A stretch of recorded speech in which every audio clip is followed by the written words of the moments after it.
Hello అండి. ఎలా ఉన్నారండి అందరూ? బాగున్నారా? మీరంతా బాగుండాలని మనస్ఫూర్తిగా దేవుడిని కోరుకుంటున్నాను. రోజు కొండల్లో మండల్లో బిజీగా ఉండే మా అక్క ఏంటో నారింజకాయలన్నీ ఇలా ముందు పెట్టుకుని చూపిస్తుంది అనుకుంటున్నారు మా సిస్టర్స్.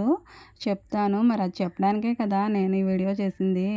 మరి నారింజకాయలు అయితే పొలానికి వెళ్ళి కోసుకొచ్చామండి. మాకు అక్కడ 2 చెట్లు ఉన్నాయి. ఆ చెట్ల కాయలు అయితే పొలానికి వెళ్ళి అయితే అత్తయ్యతో మేనకోడలతో మరి కోసుకొని అయితే ఇంటికి తీసుకొచ్చేసాము. మరి ఇది తింటుంటే మరి చిన్నప్పుడు ఎప్పుడో పాడుకున్న పద్యం అయితే గుర్తొచ్చేసిందండి. అంత పుల్లగా ఉన్నాయి. చాలా కాయలే ఇంటికి కోసుకొచ్చేసాం కదండి. మరి ఆ కాయలన్నీ కోసుకొచ్చే ముందు మేము ఎన్ని ఇబ్బందులు పడ్డామో ఏంటో అనేది మీతో షేర్ చేసుకుందామని వీడియో చేశాను. మరి మా ఊరు పొలాలు మా ఇళ్ళకి దగ్గరలోనే ఉంటాయి కదండి. అత్తయ్య వెనకాల ఇక నేను మా మేనకోడలు ఆ కాయలు కోయడానికి అయితే వెళ్ళాము. మరి ఇవి బేరలను అంటారండి. మాకైతే ఎక్కువ పొగాకు పండిస్తారు. ఈ షెడ్యూల్లో కనిపించే వాటిలో అయితే పొగాకునైతే ఉడికిస్తారండి. ఈ ఖాళీ ఏరియాలోనే పొగాకు అనేది పండిస్తారు. ఇంకా బేరన వ్యవసాయం అయితే స్టార్ట్ అయిపోద్దండి. ఈ ఏరియాల్లో అయితే మొక్కలు అయితే నాటేస్తారు. ఇక్కడ మరి గేదెలను అంతవరకు గేదెలను కడతారండి ఈ గుణపాలకి. ఇప్పుడైతే గుణపాలకు కడుతున్నారండి. మా చిన్నప్పుడు కట్టుగారెలు నిలబెట్టి వాటికి కట్టేవారు. అత్తయ్య అయితే వెళ్తున్నారు. అత్తయ్య వెనకాల మరి నేను పరుగులాంటి నడకతోటి అయితే వెళ్తున్నానండి విసురుగా. మరి అత్తయ్యని అందిపించుకోవడం అయితే నాకు కుదరట్లేదు. ఎందుకంటే చాలా ఫాస్ట్గా నడుస్తున్నారు ఆవిడ. ఇక ఆవిడని ఫాలో చేసుకుంటూ మేమిద్దరం అయితే వెళ్ళిపోతున్నాం. మరి అత్తయ్య ఏమో మా వైపు చూసుకుంటూ వెళ్తుంటే నేనేమో మా మేనకోడల వైపు చూసుకుంటూ రమ్మంటూ ఒకరికొకరు ఇక పిలుచుకుంటూ వెళ్తున్నామండి. మరి ఇదంతా పచ్చగా చక్కగా ఉంది. నారింజ చెట్టు దగ్గరికి అయితే వచ్చేసాము. ఈ చెట్టు నుంచేనండి ఇప్పుడు కాయలు కొయ్యాలి. అత్తయ్య ఎలా కొయ్యాలని ఆలోచిస్తుంది అనుకుంటండి. నేనైతే మరి ఈ వాతావరణం అంతా చక్కగా ఉంది కదా, దీన్ని చూస్తూ ఉండిపోయానండి. మరి అలా ఉండిపోతే మరి కాయలు ఎలా కొయ్యాలండి? మరి అత్తయ్య కోస్తున్నారు కదా, నేను కూడా కోద్దామని ఇది డొంకిని అంటారండి. అంటే కర్రకి పొడవాటి కర్రకైతే ఊస లాంటిది ఏర్పాటు చేసి దాన్ని డొంకనీళ్ళలా తయారు చేస్తారండి. ఇలాంటి కాయలు అవి కొయ్యడానికి.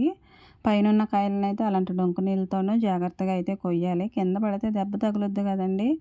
అలా దెబ్బ తగలకుండా జాగ్రత్తగా కొయ్యాలి.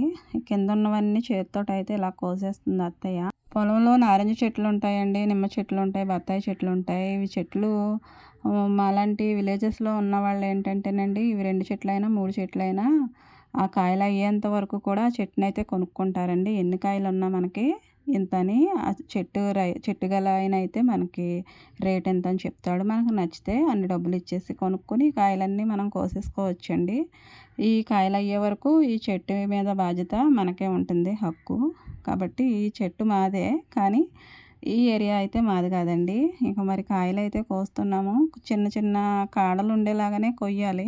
నారింజకాయలు బత్తాకాయలు కోసేటప్పుడు అయితే మరి ముళ్ళు ఉంటాయి కదండి, వాటికి పొడవాటి ముళ్ళు ఉంటాయి. అవి గుచ్చుకుంటే మరి చాలా బాధగానే ఉంటుంది. చేతుల్లోనూ చాలా ముళ్ళు అయితే గుచ్చేసుకున్నాయి. మరి చేతితోటి కోసేటప్పుడు ముళ్ళు గుచ్చుకుంటాయి కదండి. మనం ఎంత జాగ్రత్తగా కోసినా ఆ ముళ్ళు అనేవి ఆ కాడలతో కోసేటప్పుడు చేతిలో చాలా వరకే గుచ్చేసుకున్నవి. మరి నేను ఇంకా పైనున్న కాయలు మరి చేత్తోటి ఏదో విధంగా అయితే అందిపుచ్చేసుకోవాలని ఏదో ఆత్రమండి. కోసేయడానికి తెగ ఒక పైకి కిందకి మరి చూసుకుంటూ కోస్తున్నాను. అక్కడ పుట్ట ఉందంటండి, అత్తయ్య చెప్పారు. ఆ పుట్ట మీదకి ఎక్కి మరి నేను కోస్తుంటే నాకు భయం వేసింది అత్తయ్య పిలిచేసరికి. ఆ పుట్టను కాసేపు అలా చూసి మళ్ళీ మొదలుపెట్టాను. ఆ పుట్టలో నుంచి మరి ఏమైనా వచ్చినాయి అనుకోండి, మరి ఇంకేమి ఉండదు కదా. మరి అలా భయపడుకుంటూ మరి ఆ పుట్ట చుట్టూనే మరి తిరుగుతూ అయితే కాయలైతే కోసేసామండి. ఎందుకంటే మరి ఆ పుట్ట మీదే ఉందండి ఆ చెట్టు. ఇలా పొలాల్లో పుట్లనక పాములనక ఇవన్నీ తిరుగుతూ మరి కొన్ని పంటలు కొన్ని కాయలైతే మరి కోయాల్సి ఉంటుంది, పండించాల్సి ఉంటుంది. మరి ఇలాంటి పనులు చేసే వాళ్ళకైతే చాలా ఇబ్బంది కదండి. నాకు ఫస్ట్ టైము ఇలా పొలంలో మరి ఇలాంటి కాయలు కోయడం అయితే ఇదే మొదటిసారండి. నేను ఎప్పుడూ కూడా ఇలా పొలాల్లోకి అయితే వచ్చింది లేదు. మరి నేను ఏదో చిన్నో చితకో మరి నేను చేసే పని ఏంటంటే మరి ఏదో ఒకటి చూపిస్తున్నాను కాబట్టి ఈ వీడియోలో మరి నేను మా ఇంట్లో జరిగేవన్నీ కూడా మరి ఒక్కొక్కటి షేర్ చేస్తున్నాను. మరి ఆ క్రమంలోనే మరి ఈ కాయలు కోయడానికి మరి అత్తయ్య వెళ్తున్నప్పుడు మరి అత్తయ్యతోటి మరి నేను కూడా కొయ్యాల్సిన బాధ్యత అయితే నాకు ఉంది కాబట్టి నేను కూడా వచ్చానండి. మరి మీకు చూపించడానికి. ఏ పని చేసినా కానండి ఆ పని గురించి చెప్పేటప్పుడు మరి దానిలో ఇన్వాల్వ్ అయ్యి నేను కూడా చేయాలి కదండి. అందుకనే పొలం అనలేదు, పుట్ట అనలేదు. ఇక వచ్చేసాను అత్తయ్య వెనకాల. ఇలాంటివి మరి ఇంకా ఏం పనులున్నా గానండి చేయడానికైతే నేను రెడీ అత్తయ్యతో పాటు. మరి ఇప్పటివరకు అయితే మరి నేను చేయలేదండి. కానీ ఇక మీదటైతే చెయ్యాలనే అనుకుంటున్నాను. అంతకుముందయితే మేము ఇలా మరి జీడిమామిడి తోటలు, అలాగే మరి నిమ్మ మొక్కలు అలాంటివి తీసుకున్న రోజులైతే చాలానే ఉన్నాయి. అప్పుడైతే మరి నేనెప్పుడూ గూడా వెళ్ళలేదండి. నాకంత తెలీదు వెళ్ళాలని. నన్ను రమ్మనలేదు కూడానండి. మరి ఇప్పుడు నేను వీడియోస్ చేసుకుంటున్నాను కాబట్టి మరి మేము చేసుకునే పనిని దానిలో చూపించడానికైతే వచ్చాను. కేవలం ఏదో వీడియో కోసమే కాకుండా మరి నేను కూడా మరి చాలా వరకైతే కాయలైతే కోసేసానండి. ఇవి పనులు కొత్త అవ్వచ్చండి. కానీ చేస్తూ ఉంటే అన్నీ కూడా వాటంతట అవే వచ్చేస్తాయి. చేసే మనసు మనకుండాలి. ఇష్టపడి చేస్తే అది కష్టమైన పనైనా మరి వచ్చేస్తుంది కదండీ!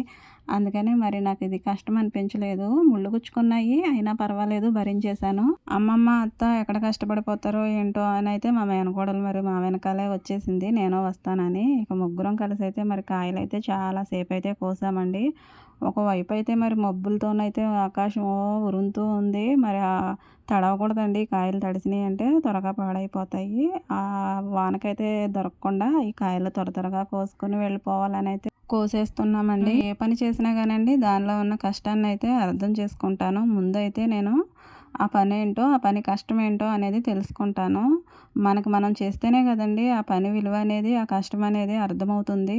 ఎదుటి వాళ్ళు చేసేటప్పుడు ఆ పని గురించి అయితే మనకు తెలియదండి ఏమీని. అందులో ఉన్న కష్టం విలువ అనేది తెలీదు.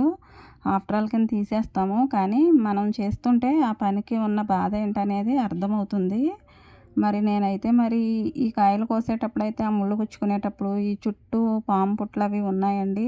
ఆ పుట్లని తప్పించుకుంటూ మరి కాయలు కొయ్యాలి. పైకి చూసుకుంటూ మెడలైతే చాలా నొప్పే పడతాయి. ఎప్పుడూ అలవాటు లేదు కాబట్టి నాకైతే అలా ఉందండి. కానీ డైలీ ఇలాంటి పనులు చేసుకునే వాళ్ళైతే ఉంటారు.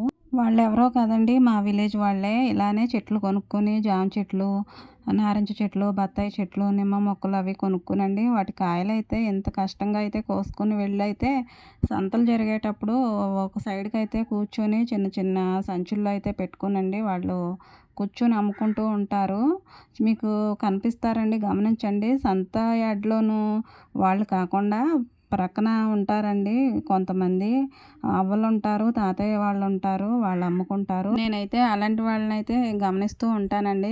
సంత జరిగేటప్పుడు సంత పేరుతో మరి మాలాంటి విలేజ్ వాళ్ళు మరి చాలా మందే కనిపిస్తూ ఉంటారండి. వాళ్ళకి దొరికేవి ఏమున్నా సరే తీసుకెళ్ళైతే అక్కడ అమ్ముకుంటారు.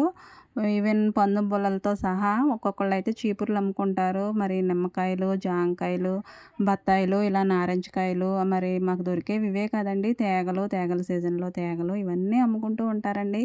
మరి ఇవన్నీ మరి ఇలా కోసి మరి వాటిని మరి సంత మార్కెట్ దాకా తీసుకెళ్ళాలంటే వాళ్ళు ఎంత కష్టపడితే అది అవుతుందో మరి ఇక్కడ నేను కాయలు కోసేటప్పుడైతే నాకు అర్థమైందండి. నేను ఏ పని చేసినా కానీ అందులో ఉన్న కష్టం ముందు నేను అర్థం చేసుకున్న తర్వాతే ఏదైనా మాట్లాడతానండి. మరి ఆ విధంగా అయితే మరి అవ్వలు, తాతయ్య వాళ్ళు మరి అంత కష్టపడి మరి ఆ కాయలను తీసుకెళ్ళి అలా అమ్ముకుంటుంటే వాళ్ళ దగ్గరికెళ్ళి సంతలో మరి మనం ఏం బేరమాడినా కానండి వాళ్ళు అవతలకెళ్ళండి అన్నట్టే మాట్లాడతారు. కళ్ళెర్ర చేసేస్తారు. సిగ్గుపడిపోయినట్టు అయిపోతుంది ప్రాణము. అక్కడి నుంచి మరి వేరే చోటకే వెళ్ళిపోతాము. డబ్బులిచ్చేనండి. డబ్బులిచ్చే వాళ్ళతో తిట్లు తినాలి. కానీ ఈ అవ్వ వాళ్ళ దగ్గరకొచ్చి మనం ఏదైనా అడిగితే పాపం వాళ్ళు ఇస్తారు. కానీ వాళ్ళ దగ్గరే బేరమాడి మరి కొంటాకే చూస్తాము పాపం. సంతలో కూరగాయలు కొనాలన్నా, ఏదైనా మాల్స్‌లోకెళ్ళి మనం వస్తువులు కొనాలన్నా చాలా డబ్బులే వెచ్చించాల్సి ఉంటుందండి. వాళ్ళు ఎంత అడిగితే అంత అయితే మనం పెట్టి కొనేస్తాము. బేరాలుండవు, ఏమీ ఉండవు. సంత మార్కెట్‌లో కూడా ఉండవండి బేరాలు. వాళ్ళు అసలు ఈ మధ్యన ఎలా తయారయ్యారంటే వాళ్ళని చూస్తానికే భయమేస్తుందండి నాకు. ఆ వైపు కూడా వెళ్ళాలనిపించట్లేదు. మరి ఇంకా మరి మాలాంటి విలేజెస్ నుంచి వెళ్ళే తాతయ్య వాళ్ళు, అవ్వ వాళ్ళు తీసుకెళ్ళే వాటిని తక్కువ రేటుకి అడిగేసి మరి చాలా వాళ్ళనైతే ఇబ్బంది పెట్టేస్తాం. కోయిలగూడెం అటు దేవరపల్లి అటు వెళ్ళినప్పుడైతే వాళ్ళు కనిపిస్తూ ఉంటారండి. అంటే మాకు అవి దగ్గరగా ఉండే సంత యార్డులనమాట. వాళ్ళు ఎంత కష్టపడి మరి అక్కడికి తీసుకెళ్ళి అవి అమ్మడానికి మరి కూర్చున్నారో పాపం కొంతమందయితే నడవలేని వాళ్ళు కూడా అలా ఏదో విధంగా మరొక రూపాయి డబ్బులైతే సంపాదించుకోవాలని ఉంటారు కదండీ! అలాంటి వాళ్ళ దగ్గర అయితే ఎప్పుడూ కూడా బేరం ఆడకూడదని అయితే డిసైడ్ అయ్యానండి. ఈ పనిని బట్టి నేను అర్థం చేసుకున్నది, నేను తెలుసుకున్నది అది. మరి మీతో షేర్ చేసుకోవాలనిపించింది. ఇంకా మరి కాయలు మరి ఇంకో చెట్టు దగ్గరికి అయితే వెళ్ళామండి. కానీ అక్కడ ఇంకా చిన్నగా ఉన్నాయి, అవి తయారు కాలేదు. అందుకని ముందు కోసిన చెట్టు దగ్గరికే వచ్చేసామండి. ఇంకా టబ్ అయితే మరి కొంచెం వెలుతుగా ఉంది, ఆ వెలుతు కూడా పూర్తి చేసుకుంటే ఇక వెళ్ళిపోదాం ఇంటికనేసి మరలా పైన ఎక్కడో ఉన్న చిటారు కొమ్మల్లో ఉన్న కాయలను అయితే డొంకుని సాయంతో అయితే కోస్తున్నాము. మరి ఇంకా మరి కొన్ని కొయ్యాల్సి ఉంది కాబట్టి అవి కూడా కోసేస్తున్నాము. ముందు మరి కింద ఉన్నవన్నీ గబగబా కోసేసాము. వేరే చెట్టు దగ్గర కూడా ఉంటాయేమో అనుకున్నామండి, కానీ అక్కడ లేవు. ఇంకా తయారవ్వకుండా ఎందుకనేసి మరలా ఈ చెట్టు దగ్గరే కోసేసుకొని మొత్తం అన్నీ ఇక నింపేసామండి, వెళ్ళిపోతున్నాం కూడా. ఆ కాయలున్న టబ్ అయితే అత్తయ్య నెత్తి మీద పెట్టేశానండి. నేను సగం దూరం మోస్తాను, మిగతా సగం మీరు మోదురుగానని చెప్పినా కానీ అత్తయ్య అయితే వినిపించుకోలేదు. నేను మోసుకెళ్ళిపోతానని అయితే తీసుకెళ్ళిపోతున్నారు. ఇక మరి మా వెనకాల మరి మా మేనకోడలు వచ్చింది కదండి, తను చదువుకుంటుందండి. హాలిడేస్లో ఉంది కాబట్టి కొత్త కోర్స్ చేయాలి పీజీ. ఇక ఈ సెలవుల్లో మరి ఇక్కడే ఉంటుంది కాబట్టి మేము చేసుకునే ఏ పనికైనా అలా మాకు చేదోడు వాదోడుగా అయితే ఉంటుంది. చదువుకున్నాను కదా నేను ఎందుకు చేయాలని అయితే అనుకోదు.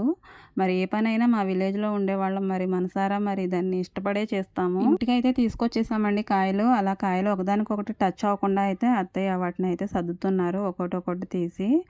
ఎందుకు ఈ కాయలన్నీ మరి మా అక్క తినేస్తుందో ఏంటో అని అనుకుంటున్నారేమో మా సిస్టర్సు. ఈ కాయలు తినడానికి కదా కాడలతో కోసింది కాబట్టి ఈ పాటికే మీకు అర్థమైపోయి ఉంటుంది. ఇవి చవితికండి, చవితికి పండగ చేసుకునే వాళ్ళకి యూజ్ అవుతాయి కదా. మరి ఈ కాయలు మరి వాళ్ళకి మేము అమ్మడానికి మరి మేము అమ్మలేము కదండి సంతల్లో కూర్చొని. అందుకని ఇవి అమ్మేవాళ్ళు వేరేగా ఉంటారు మధ్యవర్తులు, వాళ్ళైతే తీసుకెళ్ళిపోయి ఇంత రేట్ అని ఇచ్చేసి వాళ్ళు అమ్ముకుంటారండి. వాళ్ళు కాయ వచ్చేసి మరి ఎంతకు అమ్ముతారో వాళ్ళ ఇష్టం, వాళ్ళు ఎంత వేసుకుని అమ్ముకుంటారో వాళ్ళ లాభానికి అమ్ముకోవచ్చు. మీరు పూజ చేసుకోవడానికి కూడా నాకు కాయలు ఇవ్వాలనే ఉందండి. మరి మీరు దూరంలో ఉంటారు కదా, మనసులో అయితే ఇచ్చేసాను. మరి వీడియో కనుక నచ్చితే తప్పకుండా లైక్ చేయండి. నా ఛానల్ని కొత్తవారు ఎవరైనా చూస్తుంటే ప్లీజ్ సపోర్ట్ చేయండి. అలాగే లైక్ ఇవ్వండి. మీరు ఇచ్చే లైక్ నాకు చాలా చాలా ఇంపార్టెంట్ అండి. Thanks for watching.